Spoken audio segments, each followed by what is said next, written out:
Hello, you are listening to the OmniTalk Fast 5, brought to you in partnership with Microsoft, the A&M Consumer and Retail Group, Takeoff, Sezzle, and new for this week, Home Delivery World. Wow, that's quite the read, Ann. All right. Yes. The OmniTalk Fast 5 podcast is the podcast that we hope makes you feel a little smarter, but most importantly, a little happier each week, too. Today is July 7th. 2022. I'm your host, Ann Mazinga. And I'm Chris Walton. And we are here once again to discuss all the top headlines making waves in the world of omnichannel retailing. Chris, did you like Home Delivery? Home Delivery World. Yeah, it's like, where's Michael Buffer when I need him? I have no idea who that is. But I'm excited. Are you excited? Yeah, I mean, West Philadelphia, born and raised on the playground is where I spent most of my day. We're going to Philadelphia. Who is that? Who's Fresh Prince. Oh, Fresh Prince. Right, Remember that right, rap right. at the beginning? He comes from West Philadelphia to Bel Air. Yeah. Are we still allowed to reference him? I don't know. Like, what's the ruling on that? Post Oscar slap. I don't know. I think it's okay now. Yeah. Especially Fresh Prince nostalgic days too. Oh, yeah. God, I don't know. Yeah. But Ann, I'm pumped. I mean, here we come. You know, I think more Rocky theme, like da-na-na. Okay. Da-na-na. Oh, you want me to stop, don't you? No, that's fine. No. I didn't go to Rocky. I went to Fresh Prince. I think Rocky's more synonymous with Philadelphia. Depends on who you're talking to. The Liberty Bell, the whole 9 yards. Last time I was there, I was 10 years old, but I'm pumped because this is without a doubt the summer event in the retail logistics world, Ann. Yes. There's going to be like 5,000 people there. I think some 300 speakers, 300 exhibitors, and we're going to be moderating sessions there too. We each got a panel. We're deciding our pick of the litter in terms of what we want to moderate on, deliberating on that question. But yeah, I'm pretty pumped. The conference is from the 31st of August to September 1st, so 2 days. It takes place in the Philadelphia Convention Center. Yeah. And the coolest part, Ann? What? It's free to register. No way. Costs nothing to register. So for those of you that are interested in attending, can get out to Philadelphia. I know it's a pretty close, train ride or drive from New York, Washington, D.C., Jersey. Just visit www.terrapin.com/home delivery. Mm-hmm. That's Terrapin, TERRAPINN.com/home delivery. And you can register for free. It's that easy. But Ann, before we get to the headlines today, I think inquiring minds want to know who won the Iron Chef Mazinga match over this 4th of July holiday weekend. Well, we did not. Not surprised. We came in second place. Our flair was good. We made pork carnitas tacos with blue corn chips and Mr. OmniTalk made that like weird strawberry jalapeno strawberry chutney salsa thing. That was not a good idea. It turned out to really be the end for us. But my brother and sister-in-law, we had one person do a crunch wrap, which, how can you beat a crunch wrap? Yeah. But actually the winner was my brother and his wife and avid listeners, Thomas and James, who are avid OmniTalk listeners. They're quoting the OmniTalk podcast while they're winning their 4th of July. That's awesome. For taking home the pork belly, coleslaw, and sriracha mayo on sourdough sliders. Oh, wow. Sourdough. That sounds good. How many people were in this competition when you placed second? It was 3. 3? Okay. Just wanted to make sure that we gave... We just stay middle of the road. It's our job, Ann, at OmniTalk to always provide the context of the stories that we're sharing. So yes. I thought that was an important tidbit. Yeah, it is. Okay. It's important. Yeah. Okay, so I want to get to some reviews from other people other than my young nephews. But this might be my favorite review of all time, actually. For sure. So today's review comes from CLW 2006. And you know what they said, Chris? I do, but why did you share They it? gave us 5 stars. They called us, which might be the best moniker ever, the Dos Equis of retail podcasts. They said, I don't always listen to retail podcasts, but when I do, I prefer OmniTalk. I'm putting that out on social media today. Yeah. For sure. Absolutely. That might be one of my absolute It's so good. It's so good.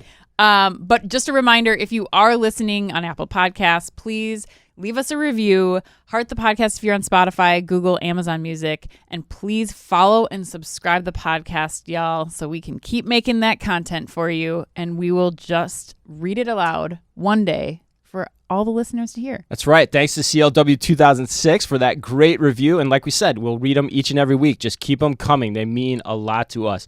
All right, Ann, let's get to the headlines. In today's Fast Five, we've got news on TikTok reportedly shutting down its live stream shopping efforts in the UK and the US. An important follow-up to the Bed Bath & Beyond story that we talked about last week. This one's really interesting. Getting juicy. Juicy as hell. Ulta popping up inside the Allure SoHo store. Amazon's recent investment in Grubhub. But first, we're going to take off with big news out of Kohl's this past week, which, again, Ann, leading off with Kohl's and Bed Bath & Beyond 2 weeks in a row. What is wrong with this world? I don't know. I hope we can retain the listeners' attention. That's right, Chris. I know you're disappointed to find this out, but Kohl's is no longer for sale.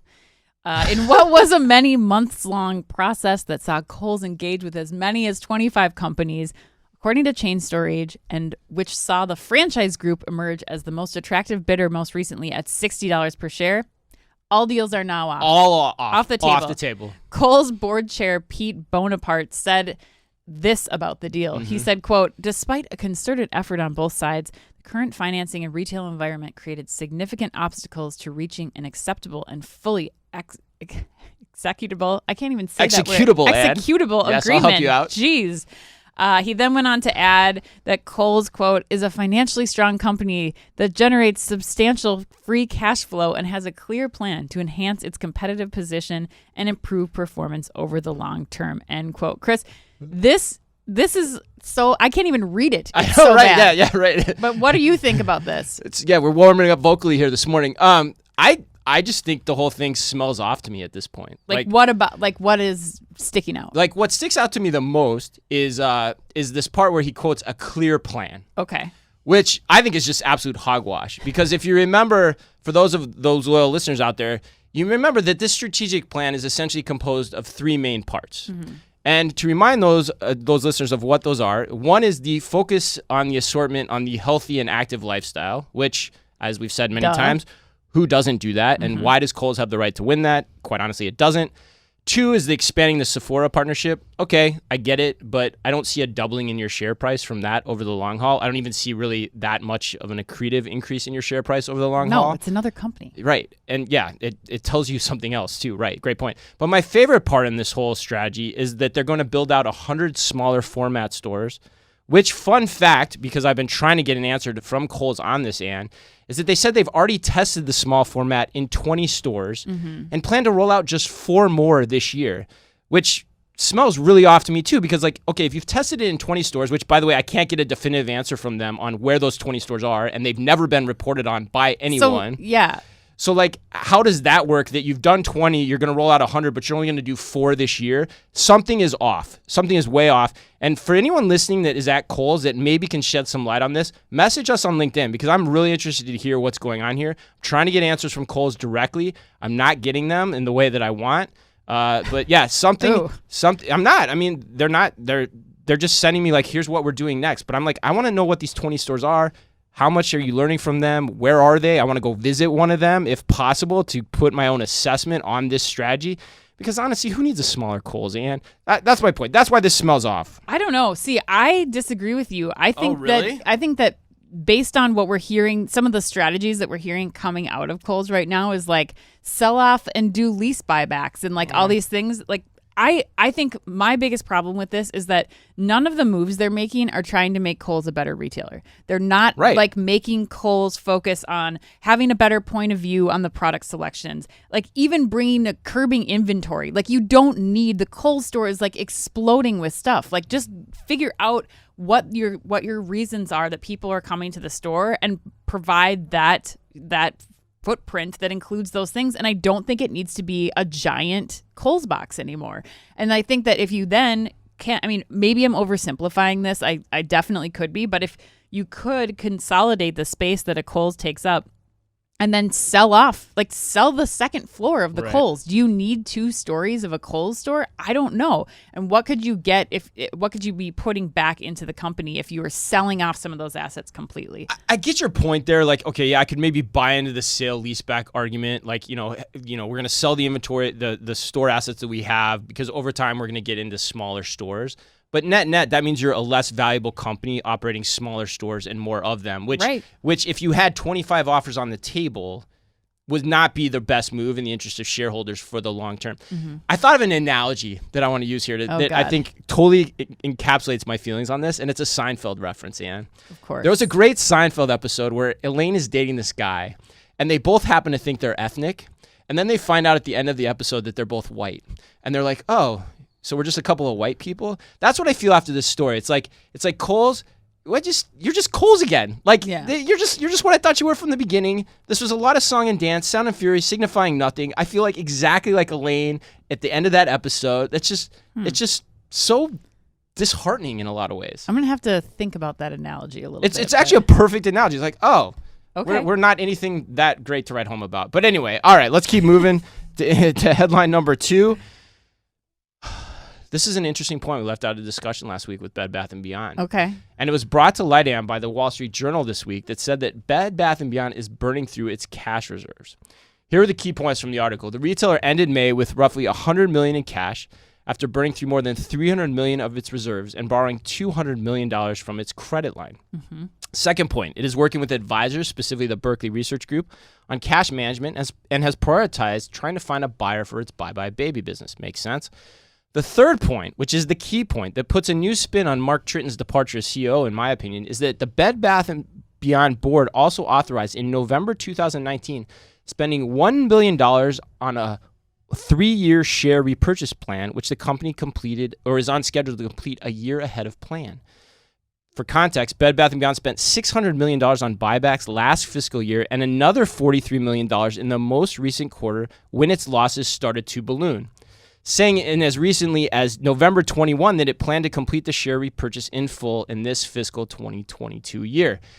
And I'm curious, does this shed any new light on things for you or raise any new questions in your mind? I don't understand this at all. Me neither. For multiple reasons. I mean, I think listeners, you might have to rewind 10 seconds to just play through and understand the points that are happening here. And I encourage you to dig in. What was you found? Oh, that was for Kohl's. There was another interview that you listened to, but the Wall Street Journal does a really good job of breaking this down. But I think what I take away from this, the key points for me are they have $100 million left in cash reserves. And if you recall, I'm going to go back to that Ryan Cohen letter.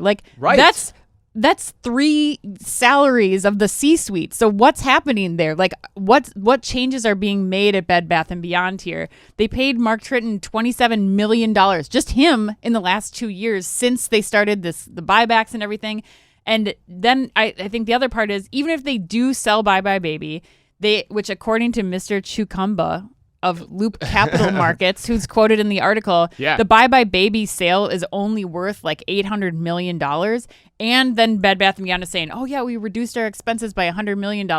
Even if they do that, I don't understand how the whole thing pencils. Like how Bed Bath & Beyond can stay afloat with the stock buybacks, with the stock decreasing, 100%. like with nobody coming to the store. Like how is this all, how is this still functioning? Yeah, and I totally agree with you, number one. And I love that you dropped Mr. Chukumba, because I'm going to actually drop him as well in a quote. But like, I'm going to take what you just said and raise the ante on this. Okay, because I remember reading it at the time too. I was like, wait, what are they doing? And I can't believe I forgot this last week in the context of our conversation, but it's why I love what we do, because we get to talk about this as much as we want, honestly. But I was like, why return money to shareholders in the midst of a turnaround? Mm-hmm. You're not in a good spot. Right. So to me, it either smacks of hubris, like supreme overconfidence in your abilities as an executive team and as a board, or go ahead. They're paying them like they right. They in have addition that to paying us, yeah. and then in addition to potentially making our options worth more value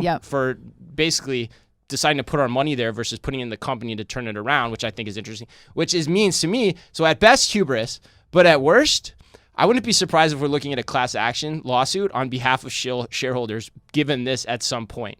Because if I was a shareholder, I would want answers. Yeah.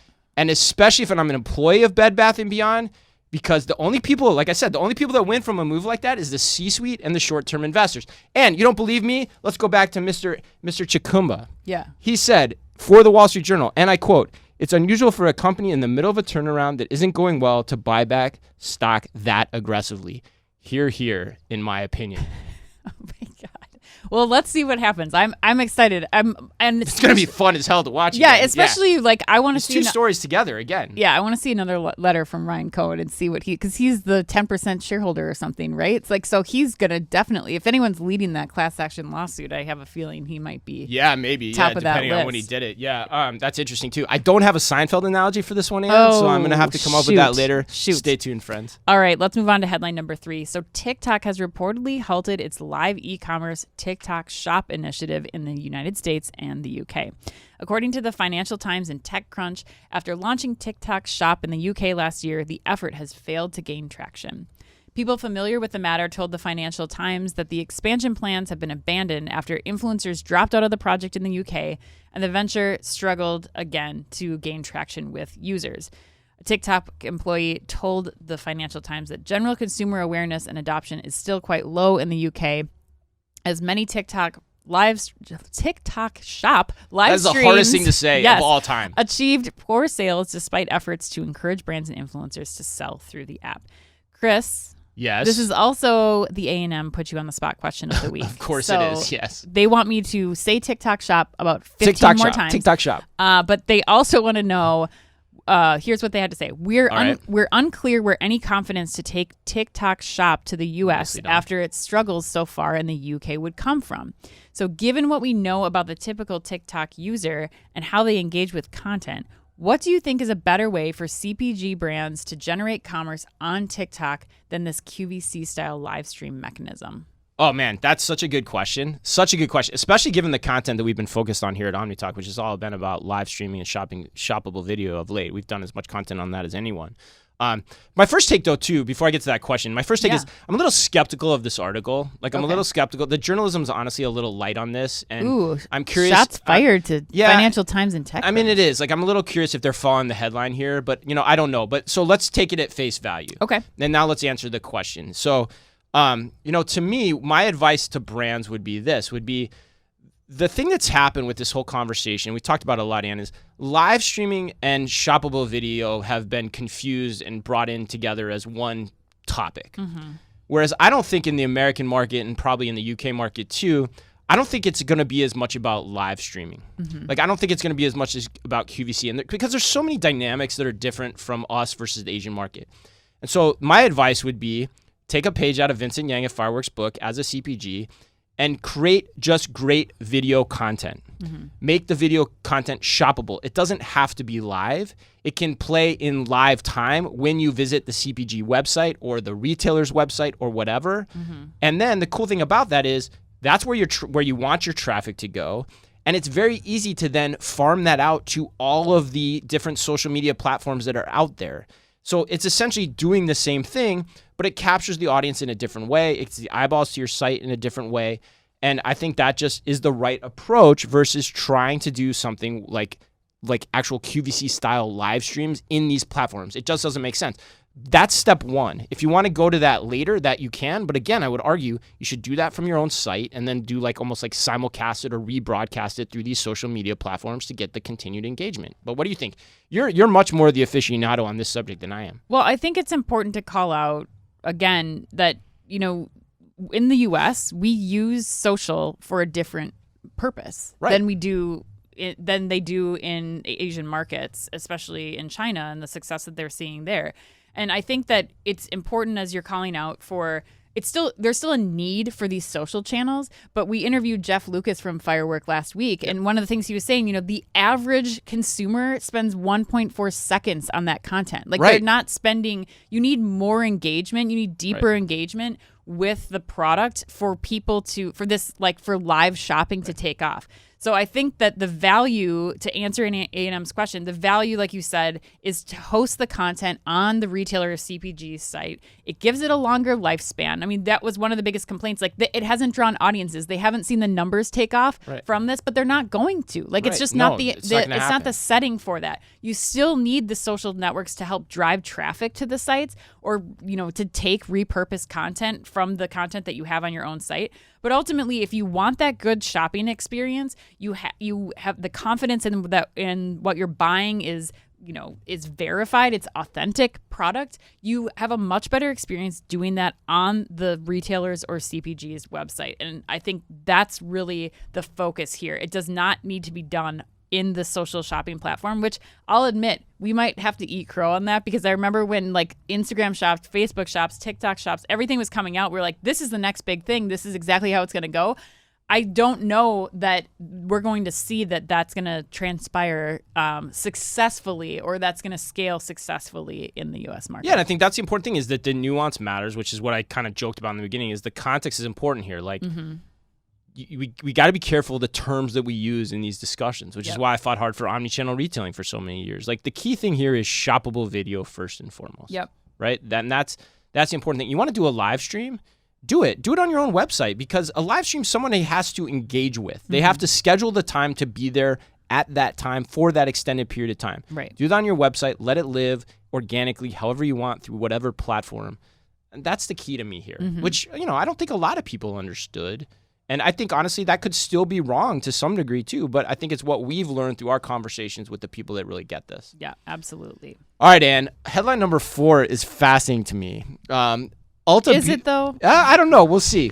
You've been known to surprise me a lot. So Ulta Beauty is now part of the Allure pop-up experience in New York City. For those OmniTalk listeners that may not be as in the know in the pop-up beauty scene as our very own Ann Mazinga, Allure is a store in SoHo developed in partnership between Allure publisher Condé Nast and the retail media company Store Group. And Ann, I hope I'm saying that right, because it has a little caret over the O, which I've never actually seen really written in the English language, and I don't know how to pronounce that. So apologies if I did not say that correctly. According to Chain Storage, the store is set to serve as a physical extension of the Allure Beauty magazine brand. The aforementioned Ulta Beauty pop-up inside of Allure will showcase a curated assortment of, quote, coveted brands that will be refreshed monthly and complemented by experiential programming and events, and they plan for it to be open from July through September. Now, Ann, yes, I think the reason you were giving me some grief is you fought really hard for this story in what was quite honestly a very shortened retail news week. Yes. As some of you listeners might be able to tell. Why was that? Okay, because I love this opportunity for both Allure and Ulta, but specifically Ulta. I know it's easy to read this headline and be like, ugh, another beauty pop-up, who cares? Like, no big deal. But I think what this shows and what we need to be paying attention to here is that Ulta is testing small formats with a strong point of view. Hint, hint, Kohl's. Listening, like, this is what I was trying to get at with Kohl's. Target, right? Yeah. But they're doing this with smart partners. Ulta, the biggest beauty retailer in the U.S. I think that what the next steps for this could bring, depending on the success of this pilot, would be extending beyond the media outlets. So it's starting to look at, taking and creating a store of all Ulta products based on like a beauty influencer's picks, based on, bringing online affiliate marketing like into the physical world. And I think that they're already doing this online. They're doing this in stores. I think that this could just be a nice extension of that experience and really teach Ulta how to partner and do small format, like even pop-up stores in a really great concept and format. So basically this is like the testing ground for Ulta to do micro implementations throughout the country. Right. Okay. Interesting. Okay. Well, I didn't thought about that. I don't know. I'm just not buying it that much. Like, I think we're oversubscribing to this. I mean, to me, it feels like just so much of the same stories we've railed upon for the last 5 years at OmniTalk. These ideas that are essentially like marketing concepts that have no chance of seeing the light of day. They seem like they're always in SoHo. Mm-hmm. I mean, in a lot of ways, it feels like story of a different color to me, in my opinion. Okay. But is it going to hit mass? I don't know. I mean, maybe it hits through social media, a la Instagram and TikTok, the mass market, but I don't think there's any way this becomes like a repeatable physical concept over time. But maybe I give you the last word here, but maybe prove me wrong, because maybe there's a way that they can learn how to do smaller installations throughout the country in a scalable way through this idea. But I think the hardest part of this is how to do it in a physical setting. Like they're already able to do this online. They're running affiliate programs. Right. They're running that is all like functioning. I think now it's figuring out like you take a huge organization like Ulta and figure out how to work more nimbly, how to do this and execute what they're seeing success with online. Allure has been having tons of success across multiple retailers with their beauty programming, which they brought into the physical, that now I think it's time for the team at Ulta to figure out how to get flexible, but how to execute this, which I would go. I mean, I would go to a destination if one of the influencers that I follow on TikTok or on Instagram was have their collection of products. Yeah. Like, it would draw me into the store to be able to at least test them out. And the odds are, once you get me there, I'm going to buy it. So I think it's important for the Ulta team to really be thinking how to work in this way. All right. All right, let's go to headline number 5. Yeah, this one's juicy. Yes. So Amazon has struck an investment deal with Grubhub. So according to Bloomberg yesterday morning, Amazon will receive options for a 2% stake in Grubhub and will have the opportunity to increase their holding to 15%. Amazon's stake is in the form of warrants, which will vest depending on how well the partnership performs and how many new customers it attracts. The stake is also part of a partnership where Amazon will offer U.S. Prime members a 1-year membership to the food delivery service. Grubhub's parent company, JustEatTakeaway.com, also said in a statement on Wednesday. Not surprisingly, as a result of this news, Just Eat's stock jumped as much as 20%. Chris, what do you think about this one? Yeah, I mean, aside from getting like a 80s flashback Warrant, like remember the band Warrant? I always love, whenever I see Amazon in their Warrant. What do they sing? I don't remember though. I can't remember. They're not Cherry Pie, are they? I don't know. I don't know. We'll have to look that up. Yeah, we'll look that up. You can start, one of us will start looking it up as we're doing this. But random. Okay. But there, I don't know. Essentially, I've got 2 takeaways on this one, Ann. Okay. First of all, it shows me, as we've long said on this show, that the food, and you brought this up actually, I give you credit for bringing this idea to the fore. The food delivery business is a different hook than the standard same-day delivery options a la Instacart, Grubhub, heck, even Amazon is known for. So I think that's one thing that it kind of validates that strategic hypothesis to me. And my second point is I think it's a great move for Amazon. Mm-hmm. Going off of, now I did some more math here. This is a math-heavy show, Ann. Yes. Going off Grubhub's previous valuation, which was at the time $7 billion, is probably less now given the recent state of the economy and their business. A 2% stake essentially equates to a $140 million option that's already gained 20% in value, roughly, give or take. So there's no risk here at all, right. And they only have the option to escalate that bet should they want to. So I don't know. Will it work? Will it hold? I don't know. But getting Grubhub with Prime, that's the most important point here. Yes. That is an incredibly compelling hook. Kudos to Jamil Ghani again for his work on this. I know he's been on social media talking about it, like our friend at Amazon. Like, good move, man. Like, free restaurant delivery with my Prime membership. Sign me up. I can't think of a better marketing hook, honestly. Yeah, exactly. I mean, it's going to be interesting here where they're saying like, okay, so it's, we're going to see how this performs, see how many members you get. Okay, you have 150 million Prime subscribers that all have the ability to get a free Grubhub membership. And once they're hooked on that, once they start doing that, my guess is they're going to like doing that. They're going to continue to do it. It's great for Amazon. It's great for Grubhub. It's great for the restaurants that are going to be participating in this too. But the things I'm going to be watching out for are, one, how much first-party data is going to be shared between the two. Because I think that when you start to think about what people are, if any, what people are ordering from Amazon and what people are ordering from restaurant delivery, and like how that starts to kind of coalesce through the years. Yeah, because they're kind of enemies too. This is like a frenemies deal. That's Amazon a good point. had Amazon restaurants. Right. They pulled it down because it wasn't successful. But I think that it's still, this is what I want to see, like how those two worlds kind of collide. But then the other thing I'm wondering is if any Amazon logistics services will be brought into this, like to help with Grubhub's routing, to help with other areas, if we're going to start to see any changes to that part of the business as time goes on and their potential stake rises in Grubhub. But yeah, I think it's a good point. Did you have it? Do you have an answer on the warrant thing? Yeah, I do. They had it was a band from the 80s, and they had their hit song was Heaven. Heaven. Okay. I can't remember that song off the top of my head. It's a power ballad. Of course it is. Yeah. Geez. I'm trying to think of like how that goes. I don't know either. But somebody out there will remember it and put the words in social media for us so that we can get that recall going. Yes. All right. Let's get to the lightning round, Chris. Lululemon launched their hike collection this week, including your favorite article of clothing, the ripstop pant, which they have Luluified to sound much better and to be able to sell for much more money, called abrasion-resistant pants. Are you up for expanding your pant collection and trying them? You know me so well, Ann. It's just kind of creepy because, like, this is actually what gets me interested in this idea. I know. Like, the hiking pant itself as, like, a casual pant. Mm-hmm. It's kind of a khaki, kind of not. Yeah. Could double as that if it's done very well. Yes, 100%. I'm all in on trying this. 100%.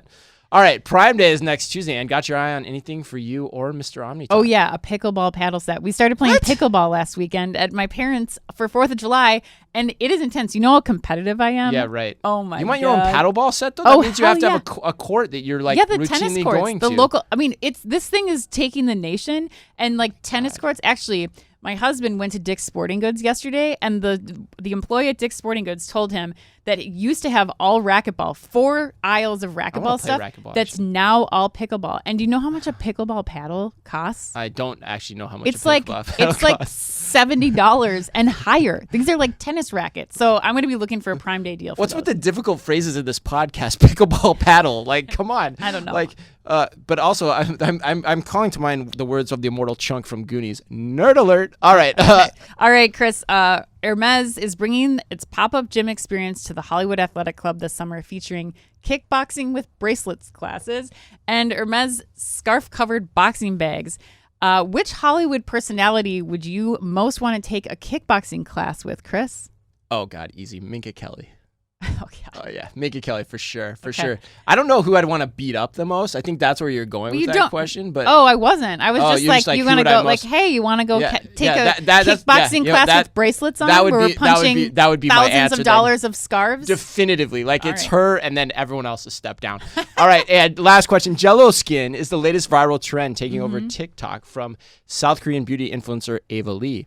On a scale of lime green to Jello pudding pop, where would you say you fall? Oh, the Jello cake. It's my favorite cake of all time. What's a Jello cake? It's a regular cake of like that you stick a fork in, and then you pour the Jello mixture and hot water on the cake, and then you cover it in Cool Whip, and it is amazing. Oh my God. You don't like gravy, but you like that? Oh, I love it. My grandma used to make it. It's so good. I'll make it and you can try it. It's like very popular around the 4th of July. She always used to make it for 4th of July. Is that a Minnesota thing? Probably. Yeah, it probably is. Actually, no, it's called the Jello poke cake. It actually has a name. It's on the Jello box. The Jello what? Poke cake. Poke? P-O-K-E? Yeah.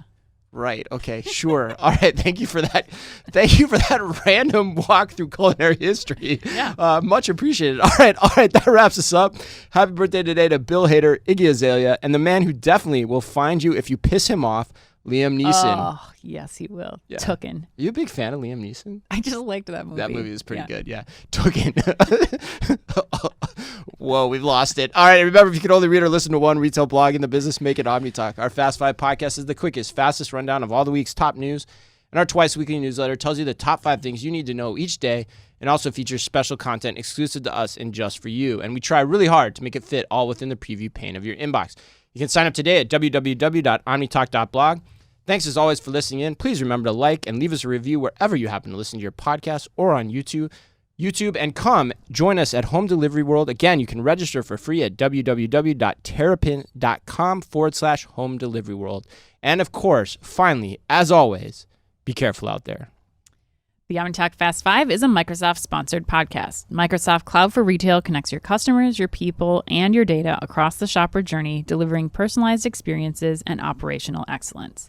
And is also brought to you in association with the A&M Consumer and Retail Group. The A&M Consumer and Retail Group is a management consulting firm that tackles the most complex challenges and advances its clients, people, and communities toward their maximum potential. CRG brings the experience, tools, and operator-like pragmatism to help retailers and consumer products companies be on the right side of disruption. And Takeoff. Takeoff is transforming grocery by empowering grocers to thrive online. The key is micro-fulfillment, small robotic fulfillment centers that can be leveraged at a hyper-local scale. Takeoff also offers a robust software suite so grocers can seamlessly integrate the robotic solution into their existing businesses. To learn more, visit takeoff.com. And Sezzle. Sezzle is an innovative buy now, pay later solution that allows shoppers to split purchases into 4 interest-free payments over 6 weeks. To learn more, visit Sezzle.com.